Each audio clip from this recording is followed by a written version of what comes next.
Ang intense ng mga kaganapan ngayon sa abot kamay na pangarap sapagkat lalamunin na nga ng konsensya itong si Zoe at hihingi nga ito ng tawad sa lolo Pepe niya dahil sa palagi nitong pagpaparamdam sa kanya. Subalit wala naman siyang kaalam-alam na nasa likod na pala niya si Giselle, at dito nga ay mabubuking siya nito sa ginawa niyang pagtulak kay Don Pepe sa bangin. Samantala habang nagaganap ang prayer vigil na ginawa ni Giselle para sa kanyang amang si Don Pepe, ay mapag-uusapan nila Zoe at Moira na umattend din dito.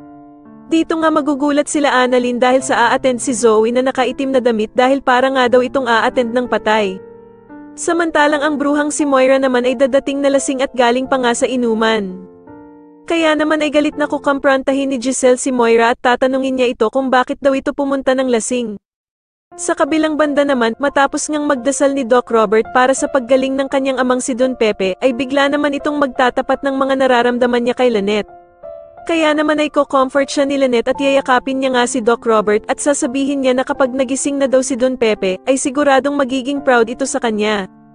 Subalit makikita naman ni Michael ang ginawang pag-comfort ni Lynette kay Doc Robert at dito nga ay agad niya itong isusumbong kay Doc Carlos.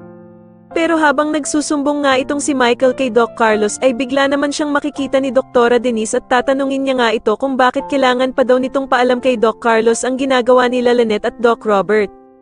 Samantala ay hindi na nga makakapagpigil itong si Zoe at halos mabaliw na nga ito dahil sa sobrang konsensya niya sa ginawa niya kay Don Pepe at dahil na nga din sa palaging pagpaparamdam nito sa kanya.